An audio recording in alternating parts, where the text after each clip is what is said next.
So after 16, he lived an extremely committed life. His commitment was to marry the political process of the day with the spiritual process. A man who's working with such intensity and commitment is not working for not producing results. There is a direction we have taken, but you have to be dedicated to the process. Otherwise, goal will just be hallucination.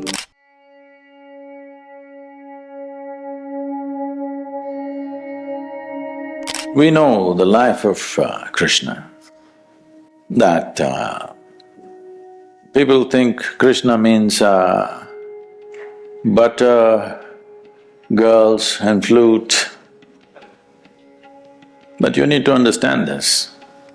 All these things happened only till he was 16 years of age. So after 16, he lived an extremely committed life.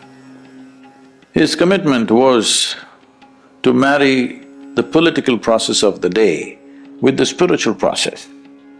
Because he saw, unless those who wield power are essentially in their experience have a larger sense of life and an inclusive sense of identity, not my family, my children, my husband, my wife, this stuff, you have a larger sense of identity, only then you must wield power. Otherwise, it will lead to corruption. People say, power is corruption. Power is not corruption. Limited identity is corruption. They believe they're doing the right things and they're doing the horrible things all the time because their identity is so small. So he was trying to change this. This was his whole life's mission. A man who's working with such intensity and commitment is not working for not producing results. Obviously, he's working for results. Essentially, it is just this. Whatever you wish to do in your life, you have goals. What kind of goal will you set up? Right now you're in the university. What kind of goal will you set up? What you already know, you will exaggerate that a little bit and think it's a big goal in your life. Generally, people call this an ambition, I call this a constipation. Because you're trying to handle life little by little, just like constipation. If you have a goal, your goal cannot be something absolutely new, it is only an exaggeration of what you already know, yes or no? Can you think of a goal that you simply don't know? How is it even possible?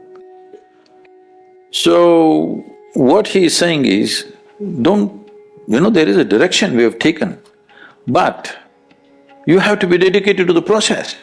Otherwise, goal will just be hallucination. If you do one thing right now,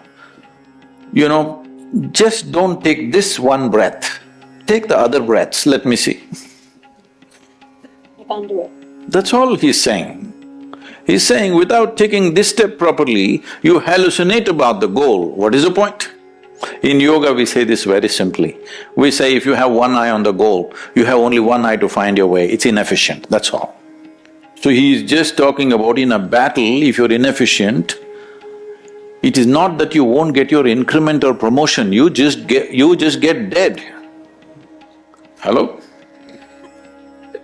In a battle, if you're inefficient, you think you will just lose your marks or something?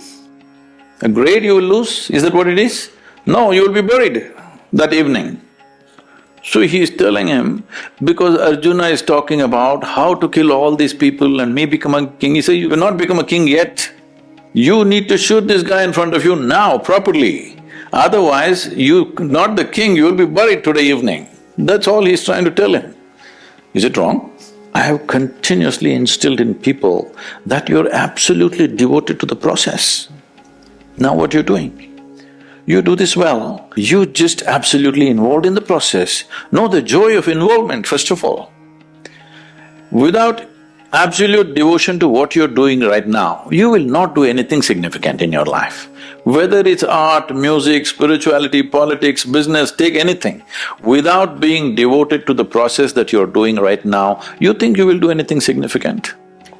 That's all he's saying.